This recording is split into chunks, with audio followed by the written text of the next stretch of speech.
I think it's close enough to 4 o'clock that I can introduce what we're going to do today. I am Marie Willoughby, and I do the scheduling for Oasis. And Mark, who's just coming in to sit down, started a series for us on people of faith. And it got me thinking about all the stories that the people who live here at Timbercrest have about our faith journeys. And so this is the second one in our series of my faith journey. I started the process the first Wednesday of last month, and we're going to try and keep this the first Wednesdays as long as it works. And those of us sharing are at least 90 years old or beyond. And Buford Baker is here with us. This is August 5. Buford is 97, almost 98, somewhere in that age range anyhow. And he's going to tell us some things about his faith journey, and then I'm going to ask him some questions about some things that I want to know, and you probably want to know too. And about 4:15, we're going to switch from Buford to Lynn Blocher. So while that switch is happening, I'm going to ask you to do a few things to respond with me. Not that you have to tell any stories. So Buford, tell us about your faith journey.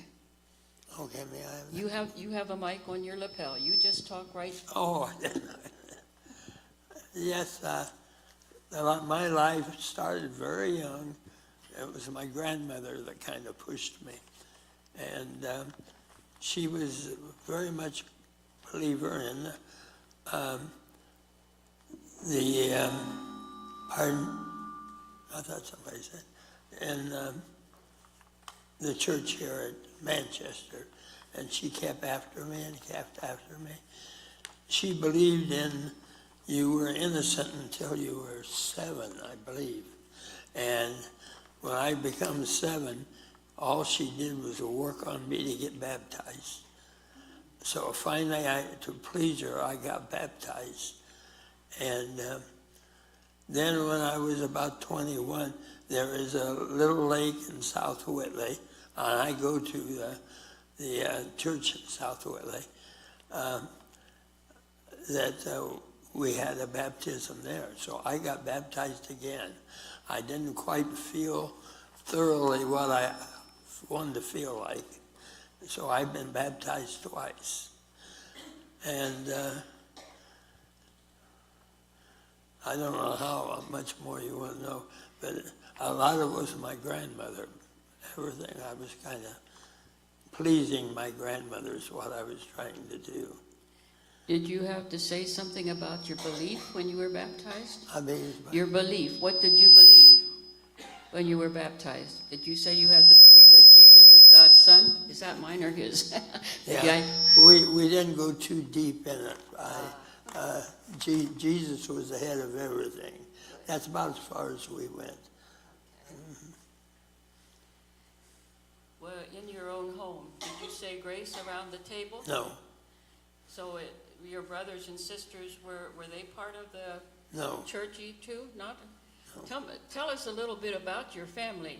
You have a big family. We have a big family, very close, but we were kind of spread out, like, you know, a lot of times Christians are a little bit together, where we were all separated around. So your grandmother didn't pressure your brothers and sisters? I couldn't tell you.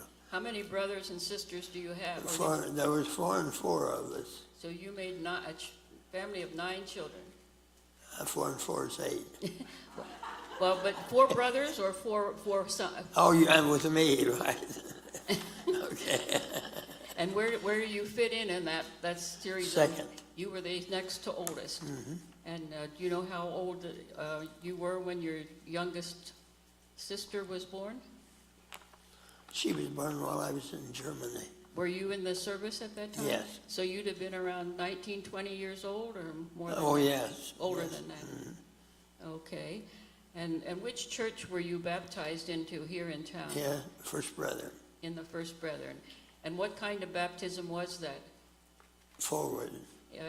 Immersed in water? Yes.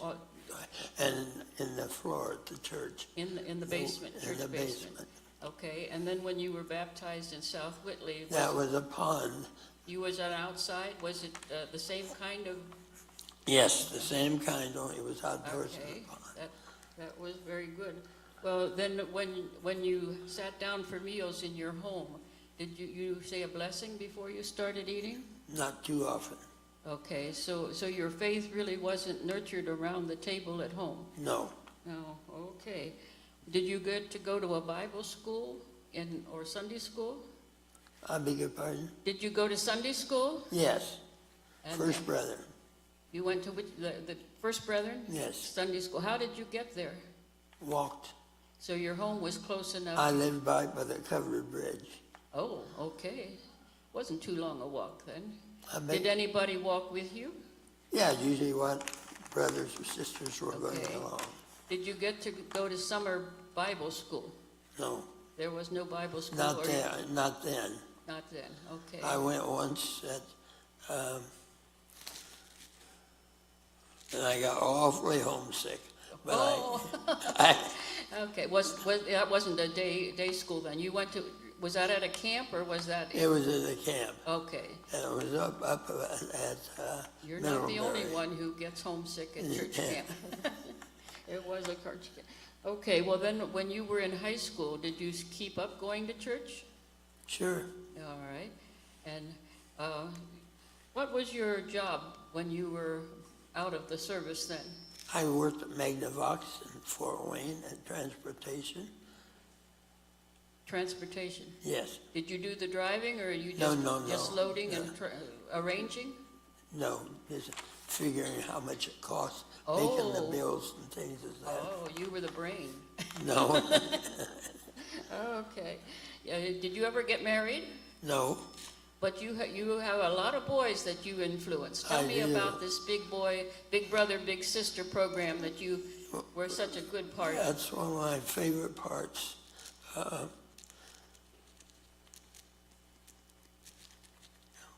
You told me sometime back about some of these children that you're still in touch with who live in other countries. How did that come about? Yeah, that's because I liked the kids so well. They were my little brothers. I wasn't involved with these others. They'd make a little sheet what they were like, and I'd pick them. And that worked out very well. Okay.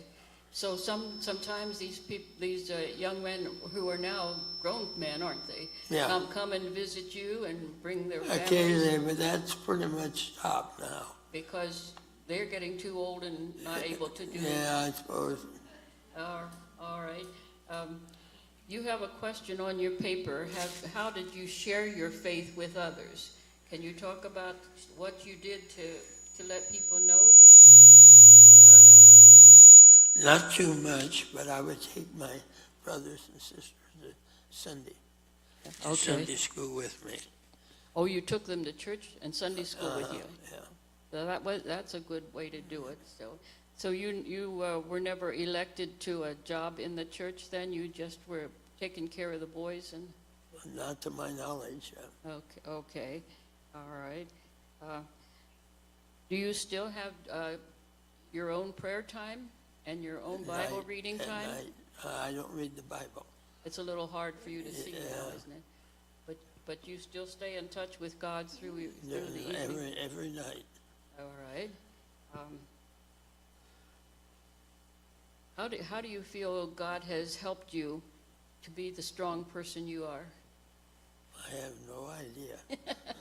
But you have felt God's presence in your life Surely, most every day, yes. and people looking at you can see a happy person. I hope. Is that true? Okay. I thought you could tell us a little bit more about what you did with Big Brothers. Is there anything else that you can think of that?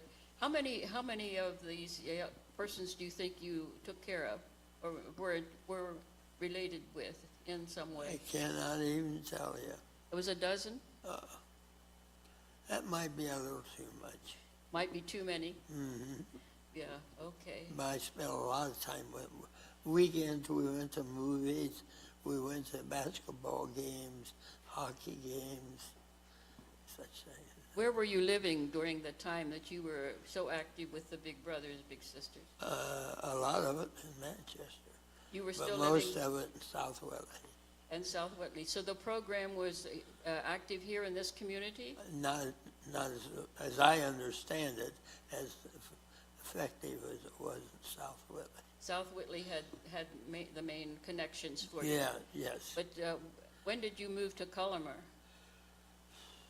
Sorry, I don't know.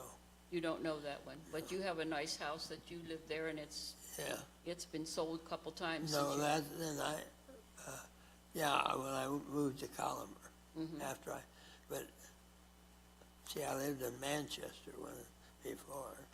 Okay. Is there something else that we should know about your I faith journey? I can't think of much. Murray, he had 16 foreign exchange students, and 11 of those were pastor's sons. So it was through a faith organization that he met up and got these foreign exchange students and helped change their lives here in the U.S. I'm going to have you tell that to everybody because that's no. All of you know me. I'm Brooke, the development director here, but Buford is my great uncle. So I have seen other sides of him, and though he doesn't tell that he's brought so much faith to their lives, he has, and I've seen it as he brings Big Brothers, Big Sisters, and his 16 foreign exchange students, 11 who are pastors' boys, to Christmas and Easter, whether we had it at his house or my mom's house. He would bring these boys to our different things, but he so much brought faith to their lives and took them to his church and shared everything that he believed in with them. So the Big Brothers, Big Sisters, especially because they came from rough homes, and he showed them the Christian way and did a lot of amazing things with them that they would not have experienced otherwise. And same with the boys, that came to the U.S. from other countries, and he stayed in contact with a lot of them. Up most recently too, so. So it's this exchange students that I was hearing about more than the Big Brothers thing. So that's great. Well, I appreciate that, Brooke, and that's very helpful. Well, I think, Buford, if that's with that testimony, we'll let you move over here, and we'll let Lynn come up, and I think Lynn will move away from being in front of the mic, speaker. Maybe a little hard for me to move. I'll try. May I help you? Sure. Okay, we're going to take this, and we'll let you get it. You know what? Somebody else have something to add? Okay.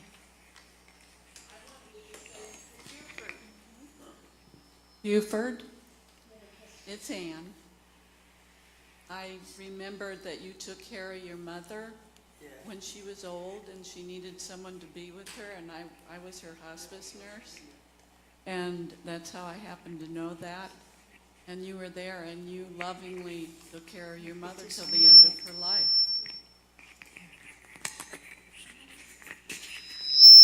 Your mom.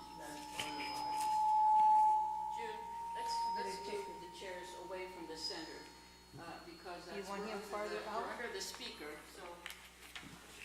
Well, I can just turn that speaker I appreciate these testimonies about Buford, because I knew there was more to his faith journey than what we were just talking about. And I wanted us, while we were making this switch, just to sing, God is so good.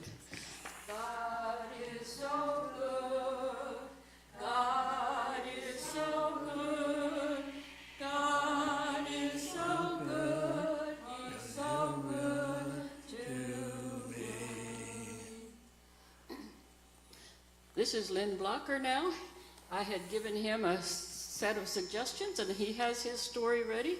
So we'll let him talk, and if there's something I want to know, I'll ask you later. Well, I was just thinking about that I like the idea of you guys asking me the questions so I don't have to look at my crib sheets all the time.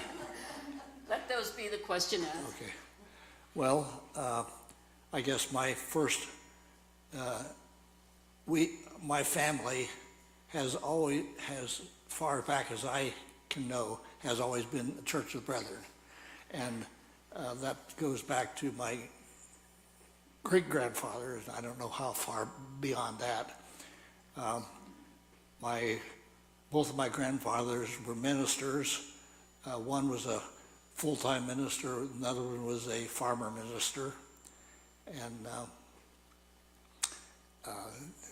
my maternal grandfather grew up in Pennsylvania and spent his preaching career there as well as in Illinois.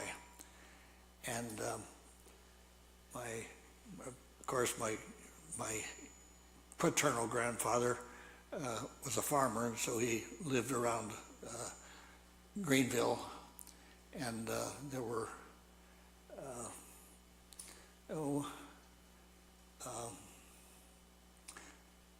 all of my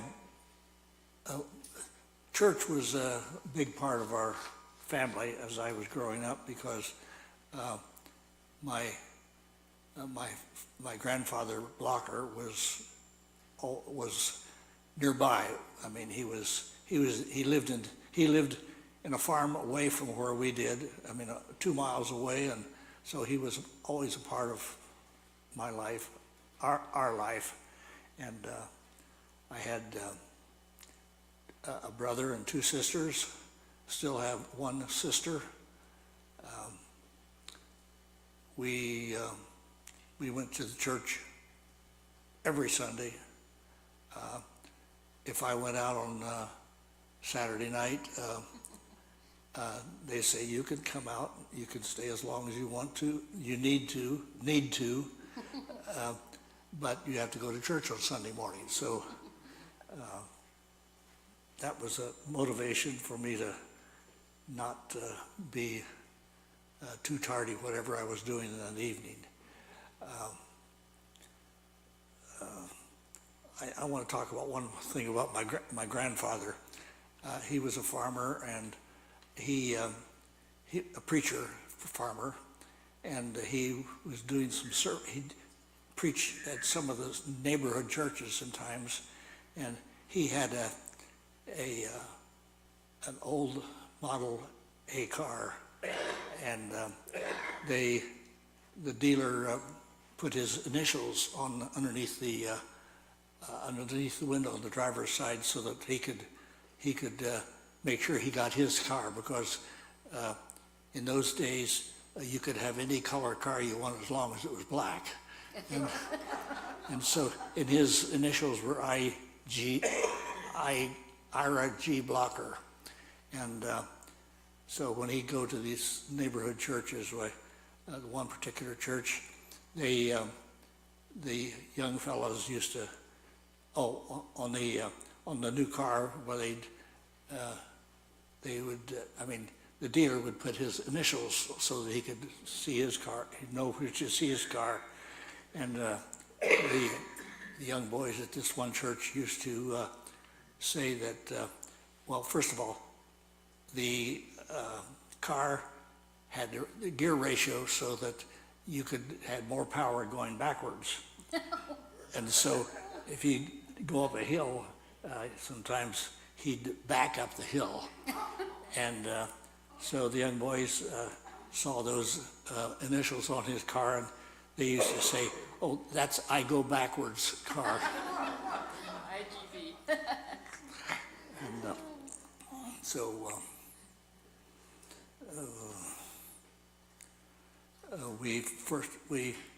we're always at the Greenville Church of the Brethren, and went to college here at Manchester, and I'll have to admit that I didn't go to church here as a young person, as a college student, very often, but I always went to chapel, except the last semester of my senior year.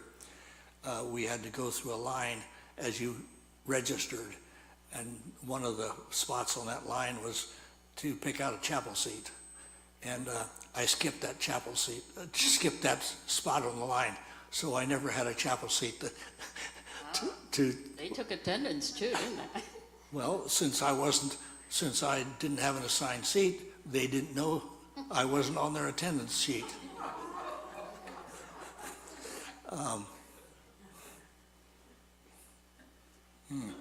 Let's see, what else do you want to know?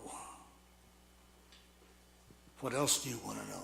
Well, I was talking about your faith formation, how it is that you became such a strong believer, and not only going to church, but did your family say prayer of grace around the table? And did you get to go to Sunday school and Bible school? Yes, we always said grace around the table, and we went to Sunday school. As I said, no matter what I did on Saturday night, we went to church on Sunday morning. Did you experience Bible school or church camp? We had, there was almost always a neighborhood Bible school. In a neighborhood church. So we didn't have to drive to town to go to our particular. How far did you live, and from which town? About 5 miles. From Greenville, Ohio? Yeah. Okay. Yeah, not everybody knows you grew up in Ohio. So Yes, yes. we mentioned Greenville, but I wanted to make sure they knew it was Ohio. All right. Well, how did you meet Elaine?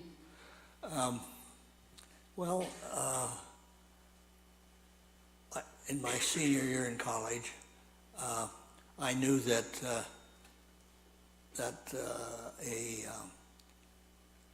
I wanted my wife to have the similar theological background, and I said that the best place to do it is to find it at the Brethren College where I was attending, and so I'll have to admit that I, quote, had run out of choices. And so I was looking through the Aurora, and I saw her picture, and I said, and I know that name. It was a brother named Royer, and said, well, that's a good place to start. So I went over to the Oakwood Hall and buzzed her, and she came down and we introduced ourselves, and I asked her whether she wanted to go to a basketball game. So she did, and she had asked around her friends, he has a reputation? And so, Was she from Ohio too? She was from Cleveland. Cleveland, oh, that's the other side of the state. Yeah, well. Did they have a Brethren CBYF on campus? Church of the Brethren Youth Fellowship, or other youth group activities? I don't remember. So, okay, so you weren't involved strongly in anything like that? Not on the church campus, but So after you graduated from college, what did you do? What was your work, and where did you live? Well, I went to work in the automobile rubber industry. Rubber products, automotive products, weather strips, brake hose, air conditioning hose, motor mounts, things that sealed out water and reduced noise. Did you actually make them, or did you help design them? I helped develop the rubber compound. A rubber compound is made up of the rubber polymer, which you buy, and then any of 100 different ingredients that you can add to it to make it, give it special properties. Heat resistance, oil resistance, weather resistance, and give it the right rebound. That sounds special. Well, we depend a lot on those things. yes, we do. And Did you live in Akron then, or where were you living when you did that job? I first started out with Wabash, but then after 2 years, changed jobs and went to work for General Motors in Dayton, Ohio. Dayton. And okay. they had a plant down there that was a pretty big plant, which since has closed. And so. Okay, well, you married Elaine then after all that nice introduction. Yes. Then you have a family? I have 3 children, 2 boys and a girl. Boy lives in New York City as a film editor, movie film editor. A daughter lives in Fort Wayne. She was a dietitian, and a son who lives in Detroit is a bank manager. So Okay. So do you have any role in the church itself? Were you a Sunday school teacher, an usher, offering counter? What kind of things did you do for the church? Just show up. I showed up, and I was elected a deacon. A deacon at one time. Oh, that's good. Okay, so you got to live your faith in those areas. Yes. Yep. All right. Well, anybody have a testimony they want to say about Lynn? We didn't grow up and know him as well as Buford in this area. We have Ron back here. What do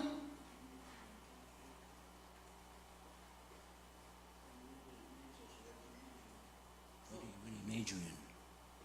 What was your major at Manchester College?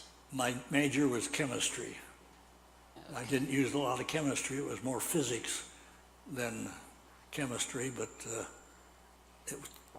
it was many times it was trial and error. We try different combinations of ingredients. I think it's good for us to know that we can share our faith whether we're in the pulpit, in the pew, or just on the job. So let's close this. Well, I wanted to say one more thing.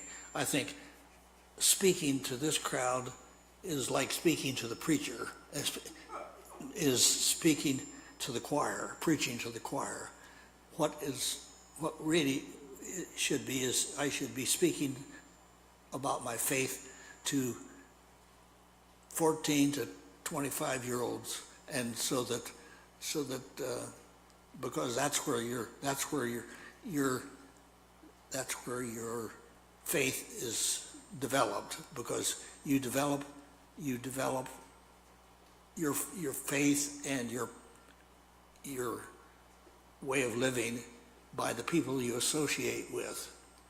People you associate are very important in what you do, because you can't be with foul people without picking up some of it yourself. And so you need to choose your friends very judiciously. What an excellent testimony. That's the way our faith develops. Yes, the teenagers need our witness too. Well, I just wanted us to close, to share together. You know this phrase. God is good. God is good. All the time, God All is the good. time. Well, thank you for coming. Next month, it's going to be Alma Eiler who's sharing with us. So, and next week, we hear the piano from Pam Haynes.